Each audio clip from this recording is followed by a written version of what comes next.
All right, welcome into the Jets Afterburners podcast. What is going on, everybody? I am your host, Liam. I am being joined by Zach from Let's Talk Broncos. Zach, how you doing, my man? I'm doing great. How are you, Liam? Doing great, doing great. We got a big, exciting Week 4 matchup right ahead. I always look forward to the Jets versus Broncos. It almost seems like it's obviously not, but it almost seems like a divisional rivalry at this point. It seems like we play each other each and every year, so just a fun one to always look forward to. They're always like back and forth games, and yeah. So we got the 2-1 New York Jets coming home again for the second straight week to take on the 1-2 Denver Broncos that just had a big upset win against the Tampa Bay Buccaneers. So Zach, overall, right now, how are you feeling about the Denver Broncos?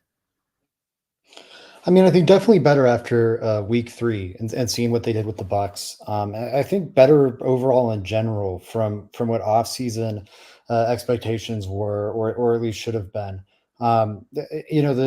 They currently have the NFL's largest cap hit on the roster, not dead cap hit, and it happens to be a dead cap hit, which makes it so much worse. But everyone probably knows about the rookie quarterback advantage and how tough it is to pay a quarterback on a big deal. You Jets are dealing with that right now. Yep. It's what the Jets went through last year. You're paying all that money for the guy. And I think he actually took a pay cut last year. So if he hadn't taken the pay cut, you're paying all the cap space for the guy that's going to deplete all the roster talent around him. And you don't have him. Now the cut was necessary, but this is the cost of it. I think that's really showing up on offense. The offensive line's been underwhelming. Some of that's the investment at center is really poor. But the defense, I think, has far exceeded expectations. Some of that's Vance Joseph just being crazy with the blitz. But the pressure rate's really good too. I was just listening to Mina Kimes, and she cited that they're third in pressure rate when only rushing 4. So they're doing it in all sorts of ways.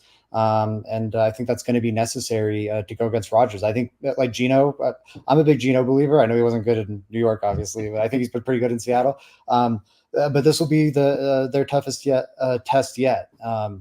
So I'm excited to see that. Yeah, definitely. And then like that's the thing with Sean Payton. Like he's gonna have you guys rolling, sooner or later. Like the first year was like a little bit rough. He was coming in and just trying to acclimate his system. And now he has like the offense and the defense rolling. Like you said, your offense needs a little bit of work. With the New York Jets coming in, like Aaron Rodgers, he's been a little surprising in a good way. Like we didn't know what we were getting, 40 years old, coming off of a torn Achilles. And then you watch that Monday night game, week 1 against San Francisco. He looked pretty skittish in the pocket. He wasn't too mobile. He looked like he was afraid to get hit. And he was speaking with ESPN, and he actually said the same thing. He goes, yeah, like I want to take a hit. He goes, I almost wish somebody would have bumped into me in training camp, because he didn't know how he was going to be able to take a hit. And then, you got Bosa rushing at you. You're going to get hit a couple of times. And luckily, he's taken a couple of hits. He feels comfortable. And this past Thursday night against the New England Patriots was obviously his best game as a New York Jet. He looked like he was like 32 to 35 out there, just the vintage Aaron Rodgers in Green Bay, just rushing around. It was really exciting and really encouraging to see him just step out of the pocket, run for some first downs, just the scrambling Aaron Rodgers that we've all seen over the years. So I don't know if they're going to keep this up. I think Aaron Rodgers is feeling a lot better each and every week. He's getting a little bit more comfortable. I do expect them to keep it up, but like I don't necessarily want 40-year-old Aaron Rodgers running all over the field. I think our offensive line has been a big improvement compared to what it was in years past, especially last year, where there's a stat that a New York Jets starting quarterback has not played an entire season since 2015, Ryan Fitzpatrick. And if you remember, actually going all those years back, Geno Smith, who you had mentioned, the only reason that Ryan Fitzpatrick got the start is because Geno got his jaw broken because he owed a teammate some money, which is just typical Jets. And so it's been a long time coming, man. I think the biggest thing is we got to keep this guy upright. But yeah, your defense is scary. Patrick Surtain and everybody. What are you really expecting to see, like, what your defense, going up against this Jets offense? Yeah, I think it's going to be the best test this offensive line for the Jets has gotten. And they might be down Morgan Moses. At least right now, it looks like you guys will be down Morgan Moses. Yes, we will. Broncos are blitzing at the highest rate in the league by far. I think second place is around 40%, and the Broncos are near 50%. Their pass rush win rate is a second highest in the league. They're winning on the pass rush, which means creating a pressure within 2.5 seconds on 60% of snaps. So they're just really getting after it, and they're able to do that because on the back end, you have Patrick Surtain, who, like you said, is been. I think he's been amazing. He's gotten beat more times this year than in past years, but it's because they're not doing what they were doing with Fangio, even with Vance Joseph last year or Evero 2 years before. They are sending the house, like I just said, very frequently, and they're just asking Patrick Surtain to kind of follow the other guy's best player around, their best receiver around. So it's going to be Garrett Wilson this game, and just try to eliminate him. And Garrett Wilson's going to beat him once or twice. I would guarantee it, because that's hard to win every single rep in a game, especially against a player so talented. But he kept Mike Evans, George Pickens, and DK Metcalf all under, I think, like 40 yards. It might even be lower than that. So that's one element. Riley Moss has been a delightful surprise. He was getting torched all training camp. He's been amazing this season.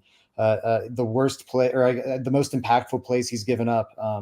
If you look at them, they're incredibly tight windows, and it's just a great throw by the quarterback. The touchdown against Tampa last week, for example, he's got perfect coverage on Chris Godwin there, and it's just a perfect ball, and it's Chris Godwin. What are you going to do? Right. So that's a huge element. And then Jaquan McMillan, who they stumbled upon last year, and has just developed into one of the better nickels. He's a huge impact player. And yeah, having those three guys on the back end, the safety talent's a little shaky, inside linebacker's a little shaky, but the pass rush they're able to generate with these crazy blitzes and the coverage the cornerbacks are able to provide have made them a really tough test for everyone they've played so far. And Jets will be their toughest test yet, I think, but I think they can present the Jets with some problems too, for sure. Yeah, I'm looking forward to it. I think it's going to be a good test for the New York Jets too, to see where we stand, because, like I said, week one is just it wasn't what we expected. And then I don't know, like, what the national consensus is, but like Jet fans and reporters and just like the Jets have come out like over the summer and said it publicly, like, our goal is to win the Super Bowl. Like, and it's true. You don't go to get Aaron Rodgers to go to sneak into the playoffs. And then you go to week one, and it's just like, I wasn't mad that they lost, because when I saw CMC out, I was like, all right, like, maybe we do have a chance. And then it just turned into a complete blowout. It's the way that they lost, and the way that they were like really able to bounce back. I'm like, all right, like, maybe we do have something going here. Our defense, it has looked better in the upcoming weeks, but I mean, that Tennessee Titans game was really like a tale of two cities in a way. Like, you have the San Francisco 49ers, and then like the first half of the Titans game, and then you have like that second half, and then you have New England. So, and the defenses look much improved. Now, our pass rush is hurting tremendously. It really is. I mean, we traded away Bryce Huff to Philadelphia in exchange for Hassan Reddick. I'm sure you've heard about the whole Hassan Reddick holdout. Still no word on him. He has not showed up to training camp. He hasn't played. He's lost over $9 million at this point, which is insane. I don't know what his agent is doing out there. But and then we have right over here, I'll pull it up. I hate to pull up this image, but we have Jermaine. Oh, there we go. Jermaine Johnson, that was carted off the field with a torn Achilles. So we're struggling a little bit there too. We have a second-year player, Will McDonald, that has really come on. He was a first-round draft pick last year, and I think that he can. I think he can cause some problems for you guys. I really do.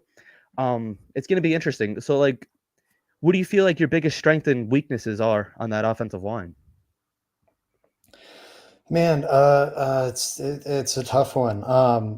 The center, I think, stands out immediately as the biggest weakness. They lost Lloyd Cushenberry. I think their hopes were Lloyd Cushenberry was a pretty poor center until Sean Payton showed up. Then he had that great year last year. Maybe they can do the same with some of these late round developmental traitsy guys on the Broncos roster. And so far, it has not worked out well for Luke Wattenberg. He's been one of the worst players on offense, if not the worst player on offense, week in, week out throughout the first 3 weeks of the season. And then you're losing Mike McGlinchey at right tackle, who is by no means, a great right tackle. But now you're throwing a second year UDFA who might as well be a rookie because he spent all of last year, or 80% of last year on IR. So UDFA second year player is getting thrown in there at right tackle. He held up great last week, and Todd Bowles knows how to bring the heat, as again Jets fans know. Yeah. But that defensive line was pretty depleted. I'm curious to see. To your point, that the Jets. Oh, sorry The about Jets that. have less. All good. The Jets have less edge talent. Can you hear me? Yeah.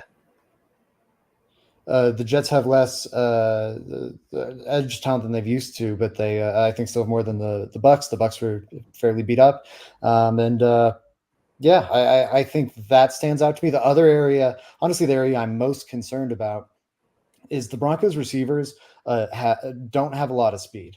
They are playing like some players from the back end of their roster, and Marvin Mims and Troy Franklin. Um, Troy Franklin was a healthy scratch week one. Marvin Mims got like 10 snaps, and then they went, whoa, our receivers are slow. We just have to play these guys to get some speed out there on the field. I'm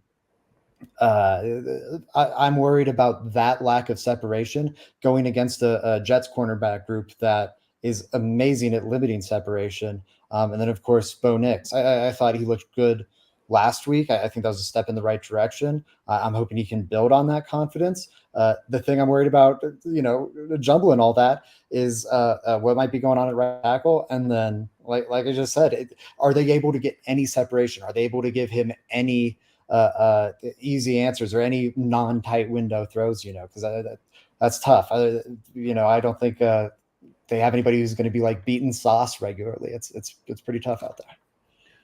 Don't you guys have like Cortland Sutton out there too?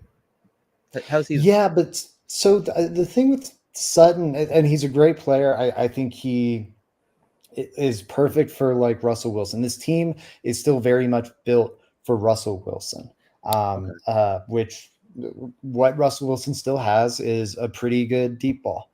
He still has some escapability. It's pretty bad now. He created the most sacks in the league last year. But every now and then he can, get outside the pocket, heave one downfield, and it's a, beautiful rainbow. And, Sutton had a great season last year because of that. He had the most red zone touchdowns of anyone in the league, Right. which was a crazy little stat. But Bo Nix isn't the like huck it downfield and like see what happens guy. He's the Sean Payton type. That's why Sean Payton liked him. I think the Drew Brees stuff is a little ridiculous, but Sean Payton seems to think there's something there that's like Drew Brees, and that's the kind of offense he wants to be running. To run that offense, you need some guys that are like dynamic after the catch. The Broncos don't have that right now. That's really what it comes down to. That, and then they're not able to create separation really. So it's just a lot of tight windows. Thankfully these guys are larger bodied receivers. They're fairly good in those tight window situations. But it's a hard way for this offense to live.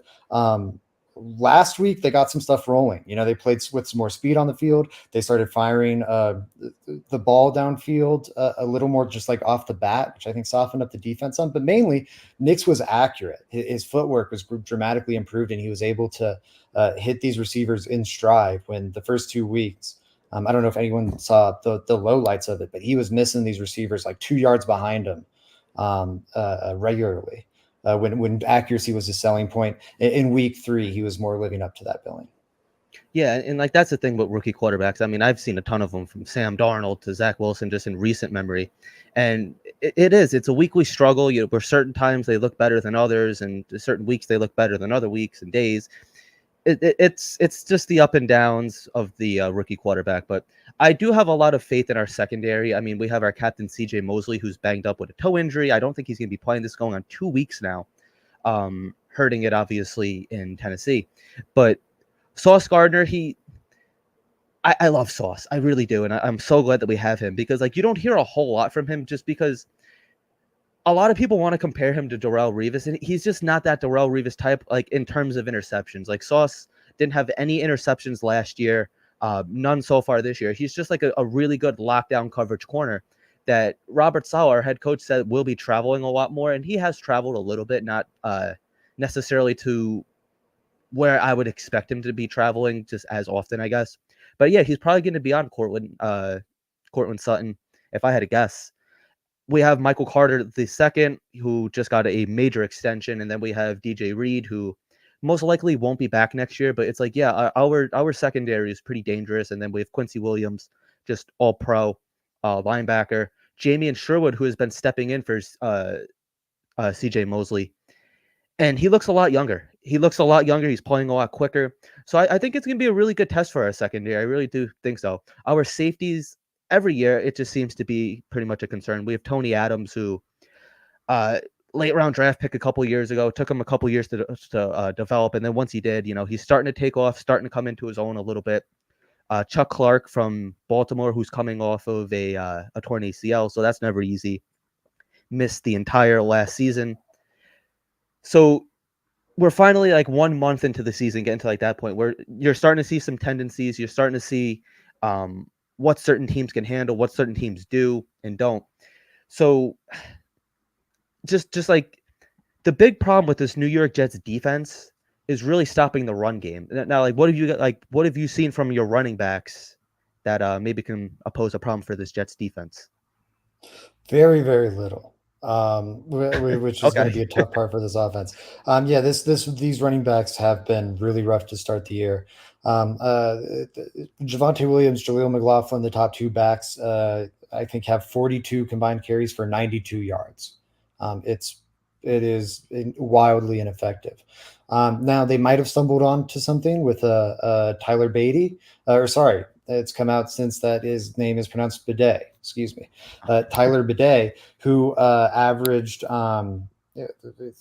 averaging 8.6 yards per carry on 10 carries right now. You take his top carry out of that, he's still averaging he's averaging 4.8 yards per carry then. So it looks like a stable running back, maybe in an incredibly small sample size, but heck of a lot more efficient than what the Broncos have been dealing with. So maybe they can find some life on that side of the ball. I think this will be the worst run defense they've gone up against to this point. Kind of against that point is the fact that the Bucks run defense, even if they might be slightly higher ranked than the Jets, they were down, I think, 2, 3, 4 defensive linemen last week. So it was not a great unit. And I don't think they're all that much more impressive than the Jets. They definitely weren't more impressive than the Jets. Were down all those players. So my concern, or a big one going into this week, is, man, you couldn't beat or you couldn't get the run game going against really worn down Tampa Bay defense or a Tampa Bay front seven. Why should I believe you're now going to do it against the Robert Saleh squad? Yeah, and I think that's really going to be a confidence booster, especially for our defense, if we are finally able to stop the run. Because, like I said, as good as our defense is, I mean, it was top 3, top 2 at times. It was right up there with San Francisco, at least last year. It's a little hard to tell now. And like I said, they have taken a little bit of a step back. But yeah, it's just stopping the run. They just have not been able to do it. I mean, there was Jordan Mason for San Francisco, and I had no idea who the hell Jordan Mason was, and I don't think most people did. So I said, all right, we got this one in the bag, and man, was I wrong. And then just week 2, I mean, we just dominated Will Levis, especially in that second half. But even last week against New England, we took out Ramondre Stevenson, and then we had Gibson in, and we were finally able to stop that a little bit. So it seems like maybe against like some lesser running backs, We are kind of able to at least like stunt the run a little bit and at least kind of contain it.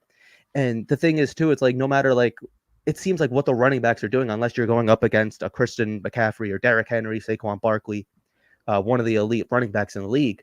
If the Jets are able to at least just stunt them a little bit, and then with our offense finally being a feasible offense compared to years past, where it's dead last with Zach Wilson, as you guys are seeing in training camp. I think the Jets will be all right. So, do you see like any situation where maybe like your running back can have a breakout game potentially, or just I mean, I guess it's too small of a sample size, right?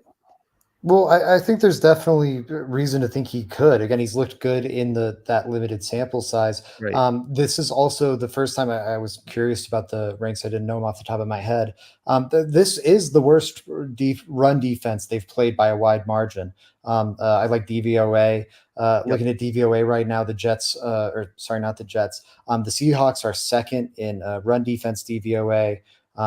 You've got the Steelers at what, 5 or so. They're in that top 6 as well. And then Tampa Bay's at 14. The Jets all the way down at 21. So by a good margin, the like again, not a terrible run defense, not even bottom 10. But the Broncos have had incredibly tough sledding, especially those first 2 weeks, in terms of the defenses they were playing.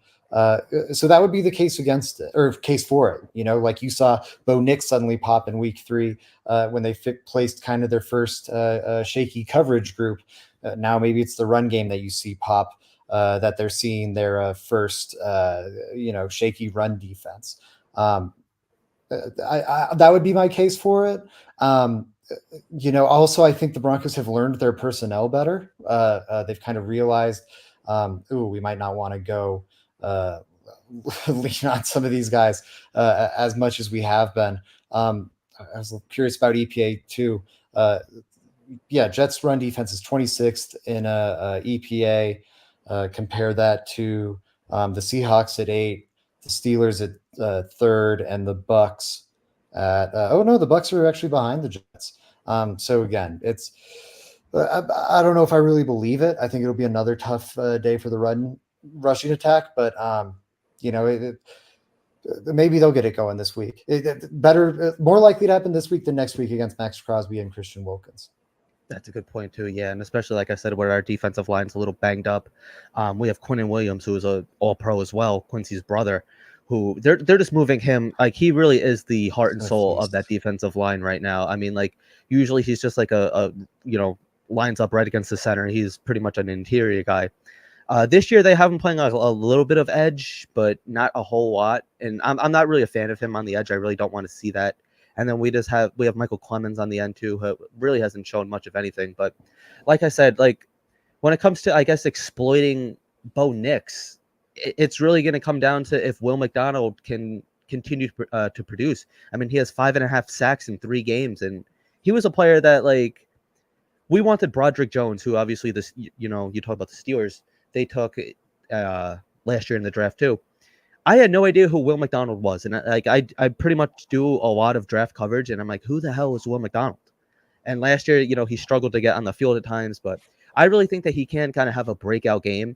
And our defense has been playing together long enough now, where like, no offense, but like a lesser quarterback, a rookie Bo Nix, Oh, he's lesser. you should find a way to exploit these guys, and I really think that they can. I mean, like they gave Will Levis a lot of trouble throughout the game. I mean, like Will Levis still had a couple nice plays though. Actually, Sauce gave up a touchdown to Calvin Ridley in that game, which is very unlike Sauce, but it's. I'm hoping that we could get our defense going. I mean, finally prove that like stop the run. I think that's the biggest thing because like the Jets, I don't know what the ranked like overall defense is now. I don't know if you had that pulled up or if you saw that at all. I don't know the number off the top of my head. I'm guessing they're somewhere in the top 10 though, if I had to imagine. But yeah, stopping the run has been something that they struggled with. And 11th. have you seen 11th? Okay, yeah. So they definitely Right got to in get that. They definitely got to get that the run stopping going. Have you seen a lot of mobility from Bo Nix? Yeah, that's been the most positive thing about his game so far. He got the passing going last week, but I think he's been the Bronco. Actually, I think Beatty or Bidet, excuse me, Yeah. outrushed him last week. But he has had more rushing yards than Javonte Williams and Jaleel McLaughlin in each of the Broncos' first 3 games. His mobility has been one of the more promising elements. On Will McDonald continuing to produce, I think the thing that would worry me there, um, uh, his pressure numbers and his sack numbers are out of the ordinary for someone with his level of pass rush win rate. Guys in his neighborhood are like Jahad Ward and George Karloftis and who else? Dorrance Armstrong. Guys with 1 sack, 0 sack, maybe 2 sacks. It seems like he's just had one of these kind of, and there's something to be said about finishing the job. Um, uh, that might be a reason to think it's going to regress. Reason to think it's not. Again, he's going against UDFA tackle. Bo Nix, though, with the mobility, he's also had really great pocket movement. He's already top 3, top 4 in terms of pressure to sack rate. So doing a good job of mitigating those pressures into sacks, and he's been pressured like crazy. The most interesting thing to me in regards to Bo Nix against this defense, I mentioned the coverage point. Um, uh, uh, he's been solid against the blitz so far. I think he's got the 17th best passer rating versus the blitz so far, and it's like 30th versus non-blitz looks. Now, some of that is first 2 games were really ugly, last game was really good, and Todd Bowles blitzes like a maniac. But he showed last week he can handle the blitz pretty well, and that kind of matches his archetype as a prospect. The heady guy who, I see where the pressure is coming from. I know where to go with the ball. And accurately deliver it. That whole type of thing. Being good in quick game. Robert Sala has excuse me, Yep. has the lowest blitz rate in the league. He's blitzing like 10% of the time. Can Bo Nix against a group that is sitting back and just covering with some great coverage talent against kind of a lackluster receiving group? Can he still find the success he found in week 3? That's a huge question for me, and I really don't think we know the answer right now. Yeah, and you said like Robert Saleh was at 10%. Like it was probably 0 going into that New England game, and then like that Yeah, New the England Bengals game, are they crazy. actually, yeah, it started to blitz because Robert Saleh is like a big. He loves man and like zone. He just like you're a guy up against my guy, and our guy's gonna win every single time. Like that's kind of his attitude. Where last week against New England, like we started blitzing and it worked. It actually worked. I mean, it's just something you don't see from Robert Saleh, and obviously Todd Bowles. I've been a Jet fan my entire life, so I've seen them all. Um, I remember back in the day, yeah, with Todd Bowles, he loves his blitzing, and I do think that that's something that the New York Jets currently should build on. Um, just like you said, like your offensive line seems to be like in a bit of shambles right now. Just not a whole Yep. lot of proven talent. And that doesn't mean that they can't improve. And that doesn't mean that they can't prove themselves. And that could be kind of a good thing at times where like you guys are just like a little under the radar. All the attention's really on Bo Nix. Everyone's looking at like all these like rookie quarterbacks, and this guy hasn't thrown a touchdown, and Caleb Williams and Jane Daniel, so it seems like all the attention is really on just all the rookie quarterbacks or like your offensive line, which is either going to make or break a young quarterback. And in years past, just being a Jet fan, I've seen it where it breaks these young quarterbacks. Um, I really hope that as a Jet fan, that it's something that we can exploit and just use to our advantage. That like, yeah, like the New York Jets prove that we can blitz. So that's going to be another interesting matchup. Um, is there any like specific matchups that you're looking forward to, whether it be Garrett Wilson going up against Patrick Surtain or something like that? Do you have like any That's definitely the specific one. ones? Yeah, I would That's say the so too. one. That's the big one. The other one, I think the Jets running backs against this run defense. The Broncos fans have been really harsh on them. They're fine. The numbers say they're like a average to maybe even slightly above average run defense, but it's been the weaker element of the Broncos defense so far, and they've gotten gashed by speedier backs like Kenneth Walker, kind of tore him up. Bucky Irving last week came into the game late, kind of tore him up. Not so much the Steelers, but I think the Jets have a couple of those backs with Brees Hall and Braylon Allen. Yeah. I think that I think the Broncos pass defense should hold up pretty well. Rodgers might just go mental again, like he went on Thursday, and then yeah, what are you going to do? But I think the Broncos' pass defense should hold up pretty well. I could see them just getting gashed by Brees Hall and Braylon Allen. So that's one thing I'm watching. Then pass defense point, yeah, you said it off the top. Surtain against Garrett Wilson. He's traveling with these guys a fair bit. He matched up with Evans on 24 of 34 snaps last week. They only looked his way once that entire time. So I think he's been really just, and then when he was guarding everyone else, Chris Godwin or who's the other guy, Jalen McMillan, Trey Palmer, whatever, didn't even look his way. Now it's a high risk, high reward way to play. If Garrett Wilson beats him bad on a play, he can house call it maybe at any point. So far it's held up pretty well for the Broncos, but this will be a good test in terms of, really high end receiver, really high end quarterback. I think Garrett Wilson's a lot better than DK Metcalf. Even if Aaron Rodgers and Geno, I think it's been fairly comparable this year so far, not in week 3, but just over the course of the first 3 weeks. And then the best receiver they've played so far is probably Mike Evans.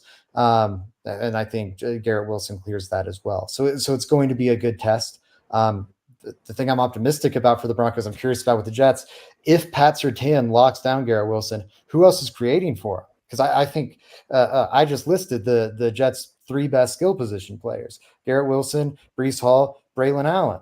And I think only 2 of those guys are going to be on the field for 90% of the Jets snaps. Whichever running back's on the field, there's not going to be many 2-back looks.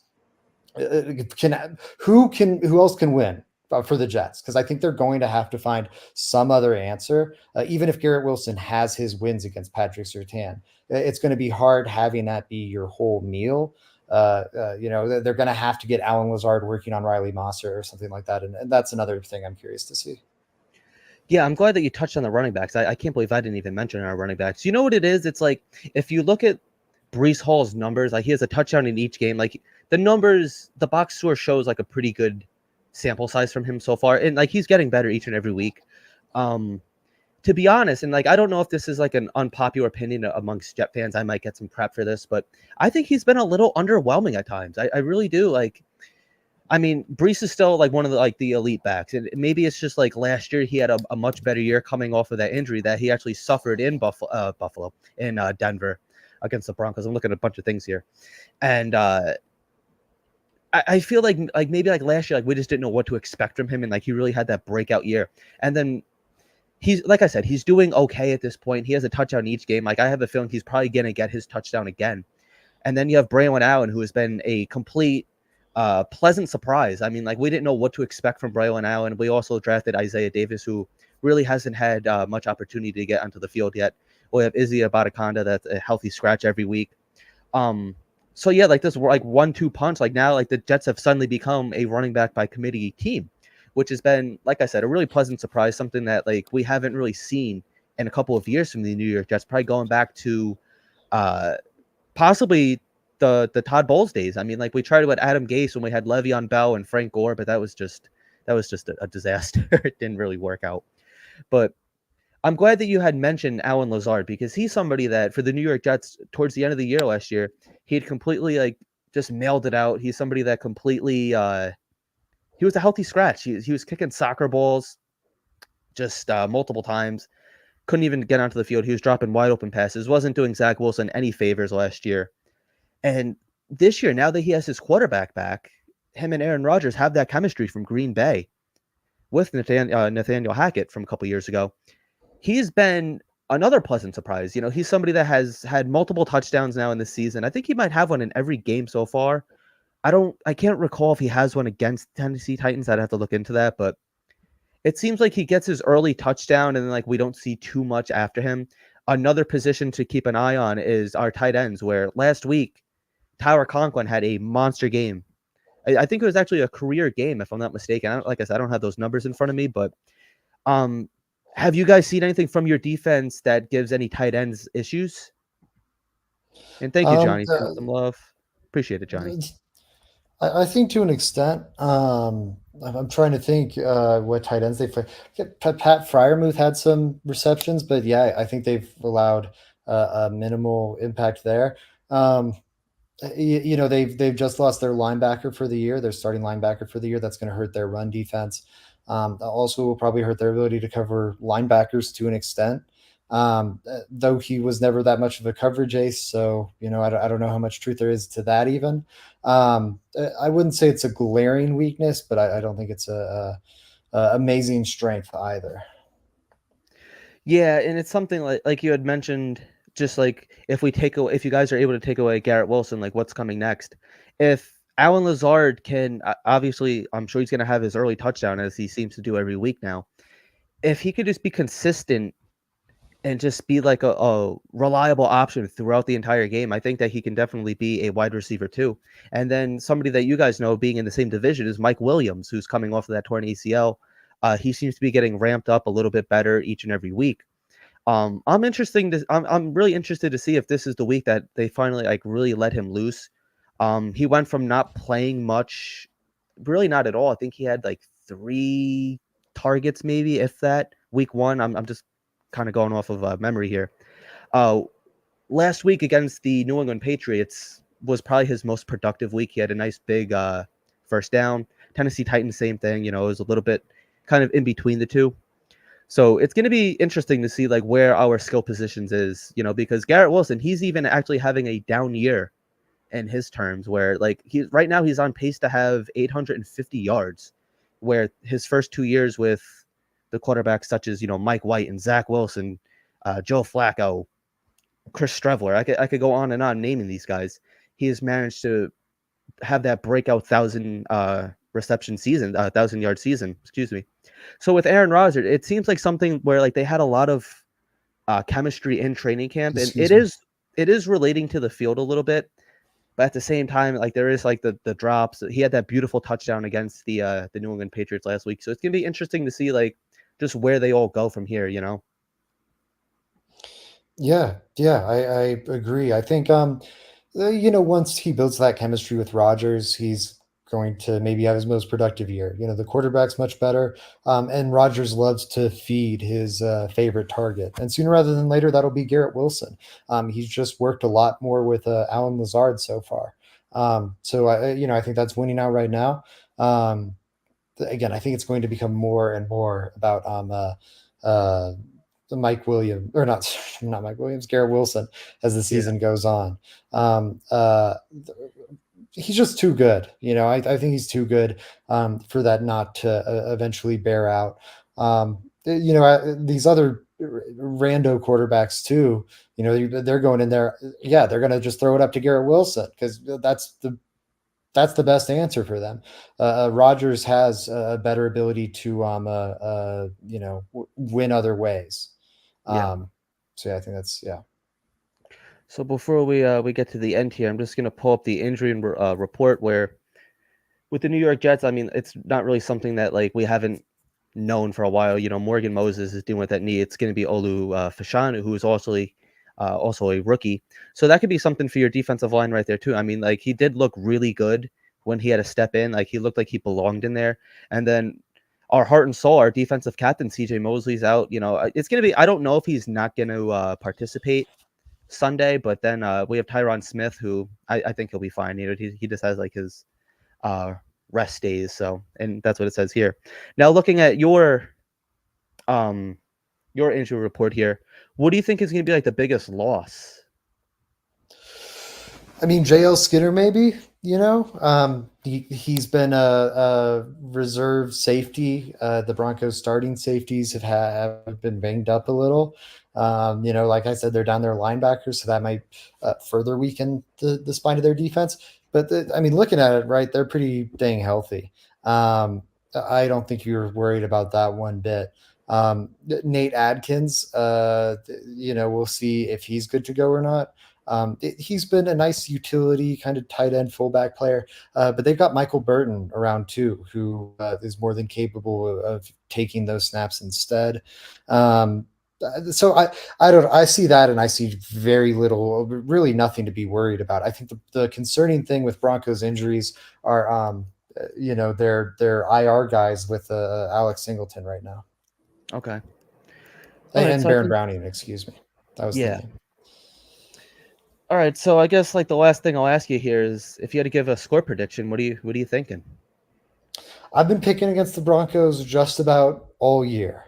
Um, uh, I'm feeling it this week. I don't know. I don't love the Jets' other weapons. I think Sertan can slow Wilson enough down. Um, Rodgers is moving well. I don't think he's moving as well as he used to, and the Jets have, I think some serious questions on the interior of their line. Uh, Zach Allen, I can't believe I didn't mention Zach Allen at all. Leading defensive tackles or interior defensive linemen in pressures right now. Having a Quinnen Williams-esque season. He's second in the league, tied with Micah Parsons for second in the league in pressures overall. Leading defensive tackles and pass rush win rate as well. So he's just been a monster on the interior. I'm curious, can 40-year-old Aaron Rodgers run away from that all day? I think the defense will give him a hard time, and I think the Broncos offense will at least be competent like they were in week 3, instead of just an absolute shipwrecked unit. Um, and I don't know. I think Sean Payton would like cut off several toes to like win this game. Yeah. After like he talked so much shit about Nate Hackett. Nate Hackett is a bad coach, by the way. I'm sure y'all agree there. I think Yes. this offense would be much better if you had someone else to kind of uh, collaborate, like add ideas to the pot instead of it just being like Rogers' entire show. Um, uh, uh, but anyways, I think he, after dunking on Hackett as hard as he did and then losing to Hackett last year, and it was close. It was that Rogers fumble, or not Rogers, Wilson fumble, excuse me. Yep. Um, I think that made him live it. He's a crazy person to, Yeah, he is. and a guy who holds a grudge and all that stuff. I think he desperately, desperately wants to win this game. And I think the teams are close enough that they'll find a way to get it done, which I know is a heavy upset. That they've got, what, the 7.5 line on the Jets right now. I've been saying 17-16 Broncos for my score prediction.